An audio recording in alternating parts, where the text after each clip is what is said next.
प्यारे बच्चों, आप लोगों को पिछली वीडियो में साझेदारी के अवकाश ग्रहण या साझेदार के अवकाश ग्रहण की कुछ चर्चा मैंने किया था और उस चर्चा से आप लोगों को पता चला होगा कि एक साझेदार जब फर्म से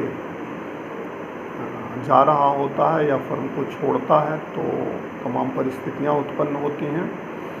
उन परिस्थितियों को आप समझते हुए या उन समझौतों को समझते हुए आप अवकाश ग्रहण करने वाले साझेदार का हिस्सा निकालेंगे, यानी अगर वो अवकाश ग्रहण कर रहा है तो उसको कितना हिस्सा उसके जाने के बाद दिया जाएगा।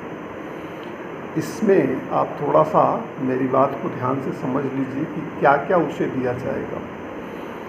सबसे पहले तो जो उसके पूंजी का शेष होगा, प्रायः क्रेडिट शेष होगा, कभी कभी डेबिट शेष होता है, तो अगर डेबिट शेष होगा तो वो भी समायोजित किया जाएगा और फिर देखा जाएगा कि अवकाश ग्रहण या समायोजन के बाद उसका डेबिट शेष क्रेडिट हो जाता है अथवा नहीं।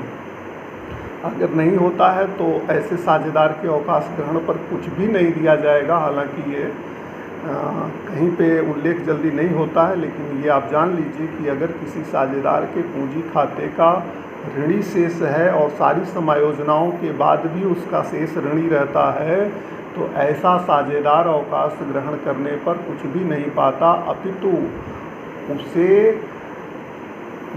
किसी न किसी रूप में फर्म को उसके ऋणी शेष का हिस्सा चुकाना पड़ता है। परंतु ऐसी स्थिति सामान्यतया नहीं होती है। जहाँ तक आपके सिलेबस की बात है तो सिलेबस में किसी भी प्रश्न में ऐसा नहीं है, किसी भी जगह पे ऐसा नहीं है कि किसी साझेदार के अवकाश ग्रहण पर उसका ऋणी शेष उत्पन्न हो। प्रायः धनी शेष होता, तो सबसे पहले पूंजी खाते का जो शेष होगा, खास करके धनी शेष होगा, वो लिखेंगे।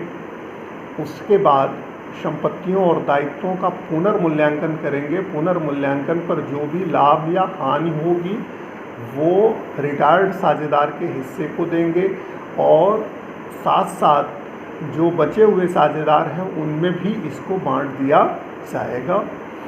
तीसरा, ख्याति में उसका हिस्सा निकाला जाएगा, यानी ख्याति की गणना की जाएगी और ख्याति की गणना करके उसके हिस्से की जितनी ख्याति बनेगी उसके लिए समायोजन लेखा करके या उसके पूंजी में इसे जोड़ करके बना दिया जाएगा और उसे भी देने की व्यवस्था की जाएगी। यदि साझेदार ने ऋण दिया हुआ है फर्म को तो उसके ऋण की राशि भी उसे वापस की जाएगी।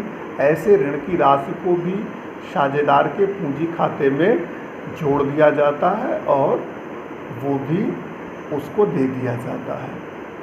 इसके अलावा यदि बीमा पॉलिसी कराई गई है तो सभी बीमा पॉलिसियों का जो सरेंडर वैल्यू है, समर्पण मूल्य है, समर्पण मूल्य में उस साझेदार का हिस्सा निकाल लिया जाता है और जो हिस्सा है उससे एक समायोजन लेखा करके उसे भी उसके खाते में क्रेडिट कर दिया जाता है। इसी प्रकार यदि साझेदार उस तिथि को रिटायर नहीं हो रहा है जिस तिथि को बैलेंस शीट बनाई गई है, यानी चिट्ठे की तिथि को अवकाश ग्रहण नहीं करता है, तो चिट्ठे की तिथि और उसके अवकाश ग्रहण की तिथि के बीच के लाभ का भी गणना किया जाता है। लेकिन प्रायः यह अवकाश ग्रहण चूँकि प्रयोजित होता है इसलिए वो उसी तिथि को अवकाश ग्रहण करता है जिस तिथि को चिट्ठा बनता है। लेकिन अगर कहीं किसी प्रश्न में या कहीं ऐसी समस्या है कि वो चिट्ठे की तिथि को अवकाश ग्रहण नहीं कर रहा होता है तो चिट्ठे की तिथि से अवकाश ग्रहण की तिथि तक का भी लाभ हानि का गणना किया जाएगा और वो भी लाभ हानि उसके खाते में लिखी जाएगी। तो ये भी किया जाएगा। अगर उस साझेदार को किसी प्रकार का वेतन, कमीशन आदि देने की व्यवस्था हुई हो तो रिटायरमेंट की तिथि तक का उसका वेतन और कमीशन भी उसके खाते में लिखा जाएगा, उसे भी दिया जाएगा।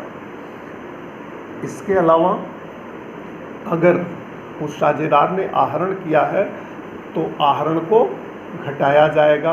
अगर उसने किस फर्म से कोई ऋण लिया है तो वो भी उसके हिस्से से घटाया जाएगा। ये संपूर्ण समायोजन या संपूर्ण गणना करके उसका पूरा हिस्सा ठीक ठीक कैलकुलेट करके निकाल लेंगे कि जो अवकाश ग्रहण करने वाला साझेदार है उसका हिस्सा कितना बना, वो हिस्सा उसे दिया जाएगा। देने की व्यवस्था जैसा भी पीछे भी मैंने बताया था, आज भी जान लीजिए, जैसा समझौता हो रहा हो, जैसा आपसी सहमति बन रही हो, उसे तुरंत नकद दिया जा सकता है, अथवा उसका ऋण खाता खोला जा सकता है, अथवा बैंक से या किसी वित्तीय संस्था से ऋण लेकर के उसे दिया जा सकता है। तो इस प्रकार उसका भुगतान करने की भी व्यवस्था की जा सकती है। अगर उसका ऋण खाता खोला जाता है तो ब्याज के संबंध में भी समझौता हो सकता है कि उसके ऋण खाते पर कितना ब्याज दिया जाएगा। तो जो दिया जाएगा उसको ब्याज समेत दिया जाएगा। तो ब्याज की भी बात हो सकती है, नहीं भी हो सकती है। ये समझौता या कहिए कि समझौते का उल्लेख जो प्रश्न में आपके होता है उससे ये तय किया जाएगा। तो ये समझने के बाद आप सबसे पहले लाभ विभाजन अनुपात में जो परिवर्तन होता है या जो गेनिंग रेशियो है उसकी गणना कैसे करेंगे, सबसे पहले उसको देखिए। इसे रफ पे अभी आपको बता रहा हूँ, फिर आगे देखिए।